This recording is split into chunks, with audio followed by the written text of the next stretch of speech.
Okay, so we're about to do a necropsy on this this kitty right here.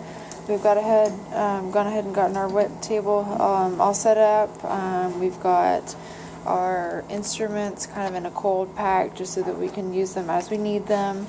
We've got a couple of pair of scissors, mayo and medicine bombs, blade holder, needle driver for when we're done.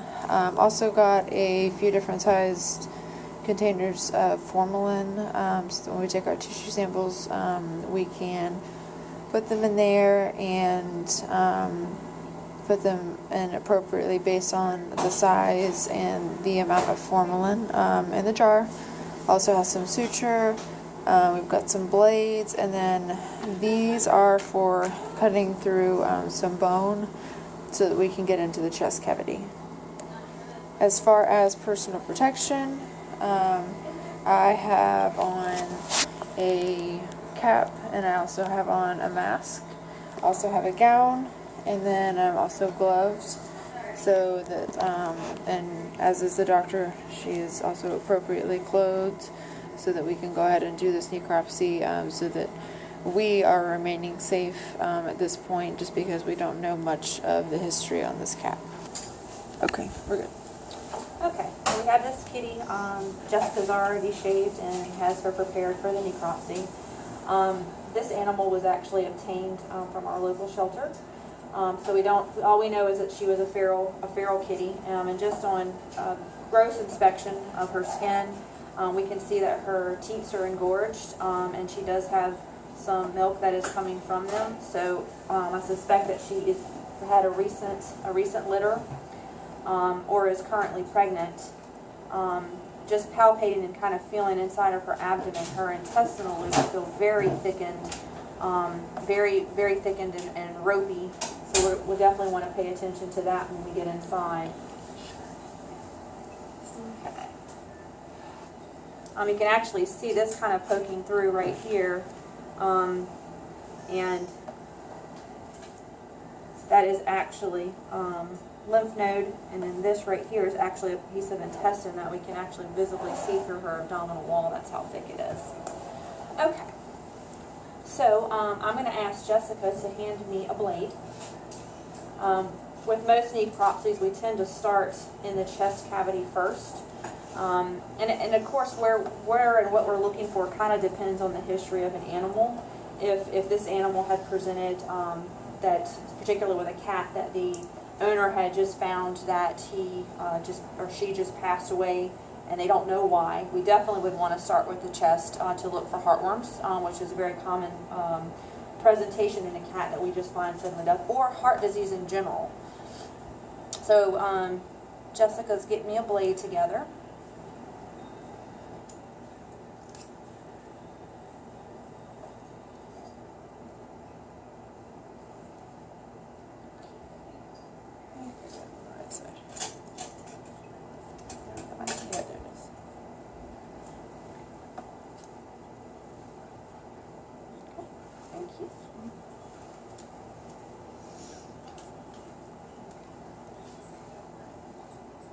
Start right over the top of the chest here.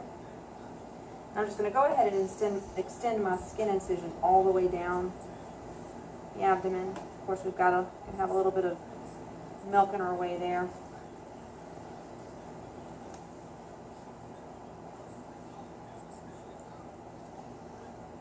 Okay, and as you can see, we're actually down to the rib area.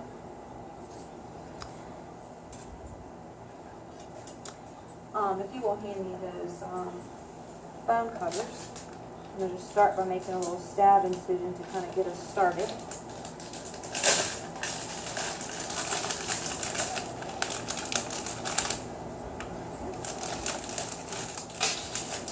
I'm going to use these to just kind of cut through the ribs.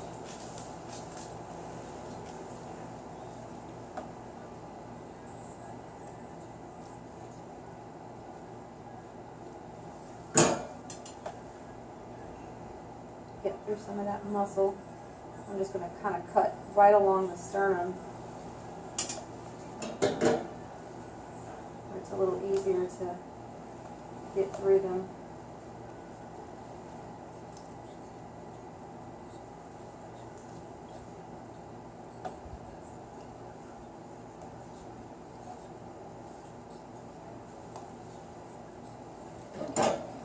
So what we're going to do to start is just to kind of take a peek in there. We can actually see the heart. The lungs, we want to look at them, visually inspect them, check their color. They actually appear normal for a post-mortem, very smooth. The heart is a normal size and shape. Ordinarily, if we were suspicious of anything with this cat as far as the heart is concerned, we would actually incise the inside, looking for evidence of heartworms, or more importantly, really to look at for evidence of left ventricular hypertrophy in the case of hypertrophic cardiomyopathy, which is common in cats. And truthfully, with heartworm disease in cats, we probably would be paying more attention to the lungs to see if there were any changes there. We can actually see the diaphragm, this thin sheet here, and that all looks good. So we're going to go ahead and incise into the abdomen at this point. Based on what I'm feeling in her abdomen, I think we're going to find some things going on there potentially.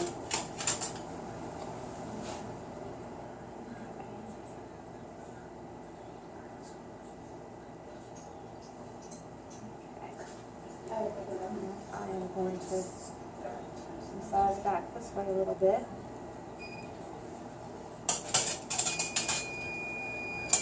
So again, the first thing we're going to do is just kind of peek at everything in there and see how things are looking. Is there any evidence of fluid? We can see the liver here, which appears normal. And not only do we look at it as far as how it feels, but how it looks, but we also want to touch it and see how does it feel. Does it feel normal? Is it hard? But it's nice and smooth. We look down, we can definitely see that her kidney there. So right kidney, left kidney, and her reproductive tract, which actually looks fairly small. She may have been experiencing a pseudo pregnancy, a false pregnancy. Intestinal loops definitely very, very thickened. And we'll go back and then take a look at the stomach and kind of feel the contents there. If this were an animal that the owner suspected some type of poisoning or toxin ingestion, we would definitely look at the liver. We'd probably open the stomach and check the contents. And then from that point, we just basically run the bowel and go the whole length of the bowel, looking for abnormalities along the way. The entire intestinal tract feels very thickened to me. This patient has been deceased for a few hours, so this may be a post-mortem finding there. One thing that we'll say is, and here's her spleen. I was like, where is the spleen? It was kind of tucked under the stomach there. Very small, which is normal for a cat, and smooth, no lumps or bumps. The pancreas, which is running along the intestinal tract here. There are some little mottled areas inside of the pancreas, so that may be a good place for for us to take a sample.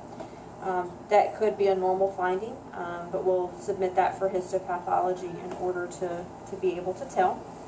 So what we're going to do is I'm actually going to take a piece of the tissue and then have Jessica place it in our formalin container.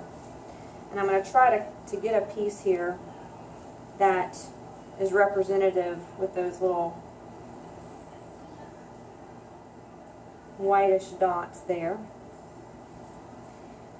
And use my forceps to, okay, and then when we're done, we'll appropriately label that as pancreas.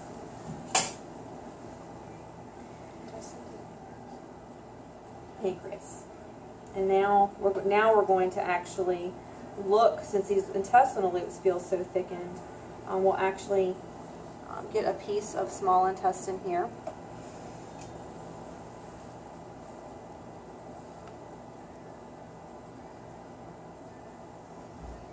Which might actually cause us to have some oozing, of course. And I'm actually going to open the lumen just to kind of take a look on the inside. Okay. And I'm going to actually use my forceps to drop it into the formalin. And I may just go take another piece of small intestine from further down.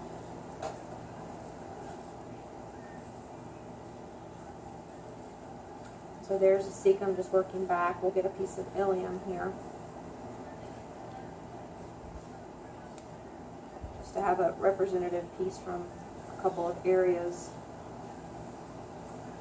within the intestinal tract.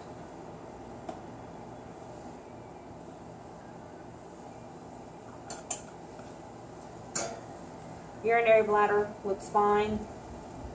Kidneys appear healthy.